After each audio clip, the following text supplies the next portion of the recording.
काहे करे अभिमान तू बंदे, माटी की इस काया पे, माटी की इस काया पे। एक दिन ऐसा आएगा बिछड़ेगा तू माया से, बिछड़ेगा तू माया से।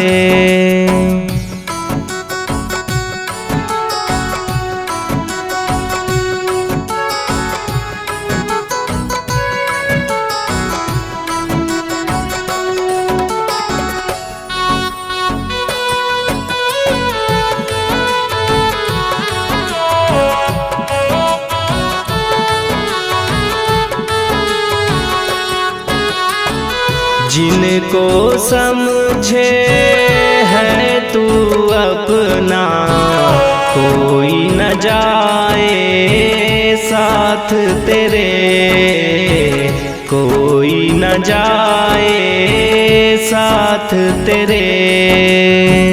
जिनको कहता है तू अपना, चिता को आग लगाए तेरे, चिता को आग लगाए तेरे।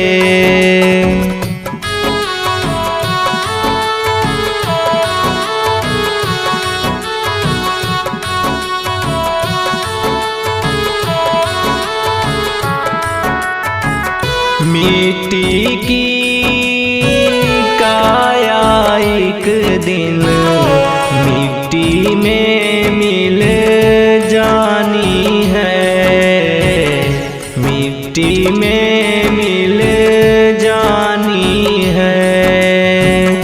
आना जाना लगा रहेगा जैसे दरिया का पानी है, जैसे दरिया का पानी है।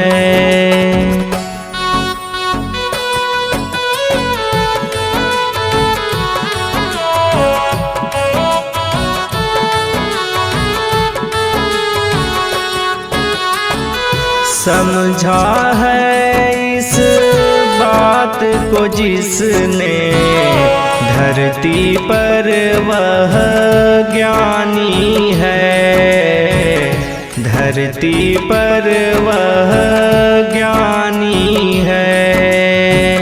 काम क्रोध मद लोभ पे उसने विजय करने की ठानी है, विजय करने की ठानी है।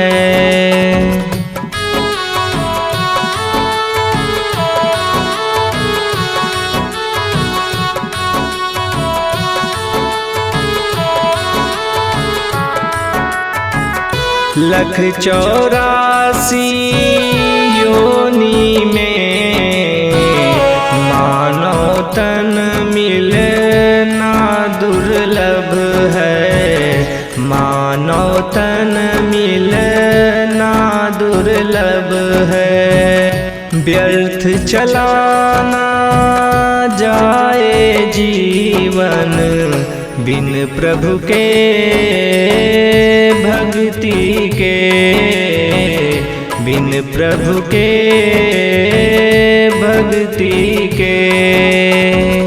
भवसागर के पार नैया बस उसकी ही जानी है, बस उसकी ही जानी है। परमार्थ के काज खातिर जिसको जिंदगी बीतानी है, जिसको जिंदगी बीतानी है।